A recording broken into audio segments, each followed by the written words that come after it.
വട്ടിയൂർക്കാവിൽ ബി.ജെ.പിയുടെ fire brand ശോഭ സുരേന്ദ്രനെ മത്സരിപ്പിച്ചേക്കും. A class മണ്ഡലമായ വട്ടിയൂർക്കാവ് ശോഭ വരുന്നത് ഗുണം ചെയ്യുമെന്നാണ് പാർട്ടിയുടെ വിലയിരുത്തൽ. വരും ദിവസങ്ങളിൽ ശോഭ മണ്ഡലത്തിൽ സജീവമാകുമെന്നാണ് സൂചന. അല്ല, ഭാരതീയ ജനതാ പാർട്ടി നേതൃത്വം നൽകുന്ന NDA വലിയ രീതിയിൽ മുന്നോട്ട് പോവുകയും ഒരു ഡബിൾ എഞ്ചിൻ സർക്കാർ ഉണ്ടാകണം എന്ന് കേരള സമൂഹം ആഗ്രഹിച്ചുകൊണ്ടിരിക്കുന്ന ഒരു നിമിഷത്തിൽ എന്നെ സംബന്ധിച്ച് തെരഞ്ഞെടുപ്പിൽ മത്സരിക്കുന്നതിനേക്കാൾ പ്രചാരണത്തിന് നേതൃത്വം കൊടുക്കാൻ തയ്യാറാണ് എന്നാണ് സംസ്ഥാന ഘടകത്തെയും ഞാൻ അറിയിച്ചിട്ടുള്ളത്. അഖിലേന്ത്യാ ഘടകത്തോടും ഞാൻ പറഞ്ഞിട്ടുള്ളത്. ദേശീയ തലത്തിൽ 12 പേരിൽ ഒരാളായിട്ട് മഹിളാ സമന്വയ സമിതിയുടെ ചുമതലയും നൽകിയിട്ടുണ്ട്. ആന്ധ്രയുടെയും തെലങ്കാനയുടെയും ചുമതല നോക്കാൻ ഇതിനിടയിൽ നടത്തിക്കൊണ്ടിരിക്കുന്നുണ്ട്. അപ്പൊ തീർച്ചയായിട്ടും പാർട്ടി നമ്മൾ ഒരു സ്ഥലത്ത് മത്സരിക്കണമെന്ന് പാർട്ടിക്ക് നിർബന്ധമുണ്ടെങ്കിൽ മാത്രമേ മത്സരരംഗത്ത് നിൽക്കേണ്ട ആവശ്യമുള്ളൂ. കാരണം എത്രയോ തവണ മത്സരിച്ചു കഴിഞ്ഞതാണ്. അപ്പോ 9 തവണ മത്സരരംഗത്ത് വന്ന ഒരാളെ സംബന്ധിച്ച് ഒരു മത്സരം എന്നുള്ളത് അത്യാഗ്രഹമോ ആഗ്രഹമോ അല്ല എന്നുള്ളതാണ്. തീർച്ചയായിട്ടും എന്റെ സ്വപ്നം ഞാൻ എപ്പോഴും പറയുന്നത് പോലെ സംസ്ഥാന കമ്മിറ്റി ഓഫീസിൽ ശ്രീമാൻ അമിത്ഷാജി വന്ന് നമ്മുടെ NDAയുടെ ചീഫ് മിനിസ്റ്റർക്ക് ഇരിക്കാനുള്ള മുറി ഏതാണ് എന്നുള്ള ചോദ്യം അദ്ദേഹം ചോദിച്ചിട്ടുണ്ടെങ്കിൽ ഭാവി കേരളത്തിൽ അത് സാർത്ഥകമാകും എന്നുള്ള വിശ്വാസത്തോടു കൂടിയാണ് ഞാൻ നിലനിൽക്കുന്നത്. ഇതം നമമ. ഏത് സീറ്റിലും മത്സരിച്ചാൽ വോട്ട് വർദ്ധിപ്പിക്കുന്ന ഒരു സ്ഥാനാർത്ഥി കൂടിയാണ്. അപ്പം സ്വാഭാവികമായും പാർട്ടി നിർബന്ധിച്ചാൽ മത്സരിക്കും. അല്ല, ഏത് സീറ്റിലും മത്സരിച്ചാൽ വോട്ട് വർദ്ധിക്കുന്നത് ഭാരതീയ ജനതാ പാർട്ടിയുടെ എന്റെ നിഷ്കളങ്കരായിട്ടുള്ള പ്രവർത്തകർ അവരുടെ ജോലി ഉപേക്ഷിച്ചുകൊണ്ട് ആ പ്രദേശത്ത് അവർ പ്രവർത്തിക്കുന്നതുകൊണ്ടാണ്. അപ്പൊ ആർക്കാണ് അതിന്റെ മെറിറ്റ് ശോഭ സുരേന്ദ്രൻ എന്ന് പറയുന്ന വ്യക്തിക്കല്ല, എന്റെ സഹപ്രവർത്തകർക്കാണ്. അത് പാർട്ടിക്ക് വേണ്ടി പല സ്ഥലങ്ങളിലും നമ്മൾ മത്സരിക്കപ്പെട്ടു എന്ന് മാത്രമേ ഉള്ളൂ. പേരിന് പ്രത്യേകതയില്ല. ശ്രീമാൻ നരേന്ദ്രമോദി വിശ്വസിക്കുന്ന BJPക്കാണ് പ്രത്യേകത. ആ BJPക്കാണ് വോട്ട്. കായംകുളത്താണ് കൂടുതലും പേര് കേൾക്കുന്നത്. അല്ല, പേര് പല സ്ഥലത്തും ചർച്ച ചെയ്യുന്നുണ്ട്. പക്ഷേ എന്നെ സംബന്ധിച്ച് ഞാൻ പ്രചാരണത്തിന് നേതൃത്വം നൽകാൻ ആവശ്യപ്പെട്ടാൽ അത് ചെയ്യും. അല്ല, മത്സരിക്കണമെന്ന് ആഗ്രഹം, അതായത് നമുക്ക് ആഗ്രഹം ഉണ്ടാവും. അതായത് ഒരു തവണ തെരഞ്ഞെടുപ്പിൽ മത്സരിക്കണം, എന്നിട്ട് നമുക്ക് അതിൽ സന്തോഷിക്കണം എന്നുള്ള ആ തോന്നൽ ഉണ്ടാകേണ്ട ഒരാളല്ല ഞാൻ. 2004 മുൻ മുഖ്യമന്ത്രി കരുണാകരന്റെ മകനെതിരെ ഉപതെരഞ്ഞെടുപ്പിൽ ശ്രീമാൻ മുരളീധരനെതിരെ ഉപതെരഞ്ഞെടുപ്പിൽ മത്സരിച്ച് അന്നത്തെ പത്രങ്ങളുടെ ഹെഡ്ലൈൻ ഇലക്ഷന്റെ റിസൾട്ട് വന്നപ്പോൾ ഉപതെരഞ്ഞെടുപ്പ് മുമ്പ് പത്രങ്ങൾ പറഞ്ഞത് ഒരിക്കലും ഉപതെരഞ്ഞെടുപ്പിൽ BJPക്ക് വോട്ട് വർദ്ധിക്കില്ല എന്നായിരുന്നു. പക്ഷേ അതിനുശേഷം വന്നത്, എനിക്ക് ഇപ്പോഴും ആ വാചകം ഓർമ്മയുണ്ട്, ഇങ്ങനെയായിരുന്നു. ഞാൻ അങ്ങനെയാണ് എന്ന് വാദിക്കുകയല്ല. ഫയറി ഒറേറ്റർ ശോഭ സുരേന്ദ്രൻ ഡബിൾഡ് BJP വോട്ട്സ് എന്നായിരുന്നു ഒരു പ്രധാനമായിട്ടുള്ള പത്രത്തിന്റെ തലക്കെട്ട്. അപ്പോൾ അന്ന് മുതൽ 2024 മുതൽ തുടങ്ങിയിട്ട് ഇപ്പൊ കാലത്രയായി, വീണ്ടും 20 വർഷത്തിലധികം കഴിഞ്ഞ് നമ്മളിപ്പോൾ നിൽക്കുമ്പോൾ ഒരു 10-30 വർഷത്തെ പൊതുപ്രവർത്തനത്തിന്റെ എക്സ്പീരിയൻസ് ഉള്ള ഒരു വ്യക്തി എന്നുള്ള രീതിയിൽ ഞങ്ങൾ പാർട്ടിയെ വളർത്താനായിട്ടുള്ള ഭഗീരഥ പ്രയത്നത്തിലാണ്. അതിന് എന്റെ കൂടി പ്രവർത്തനം ഉപകരിക്കും എന്നുള്ളത്.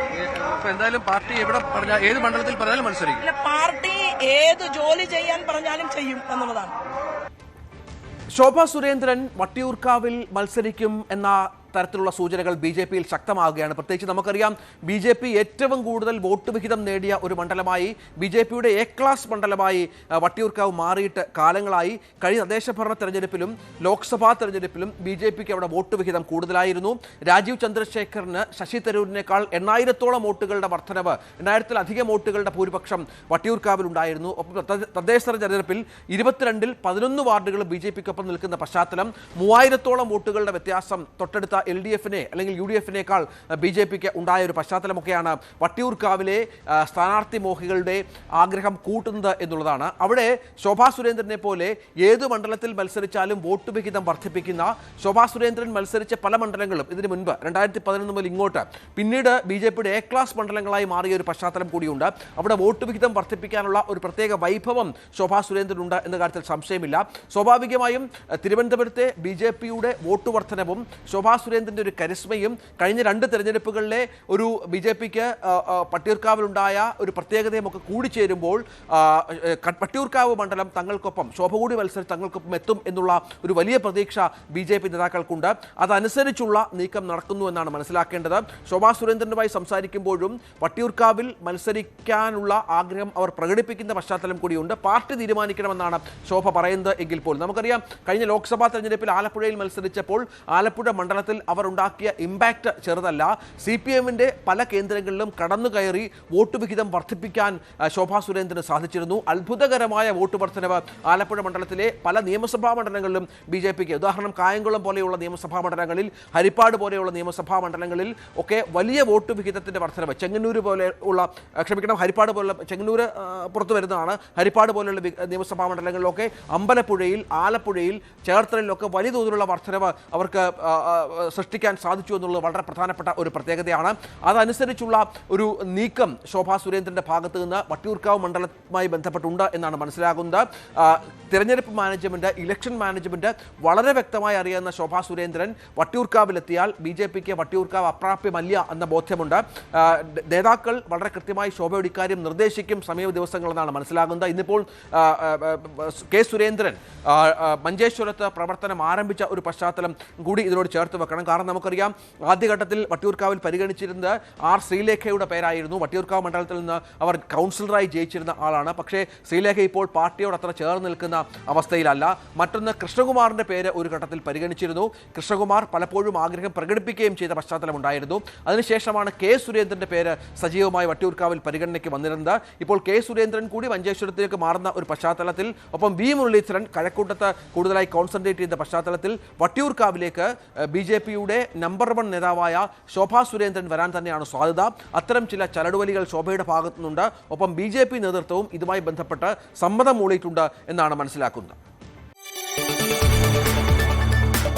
കൂടുതൽ വാർത്തകൾക്ക് News 18 Keralam YouTube channel subscribe ചെയ്യുക.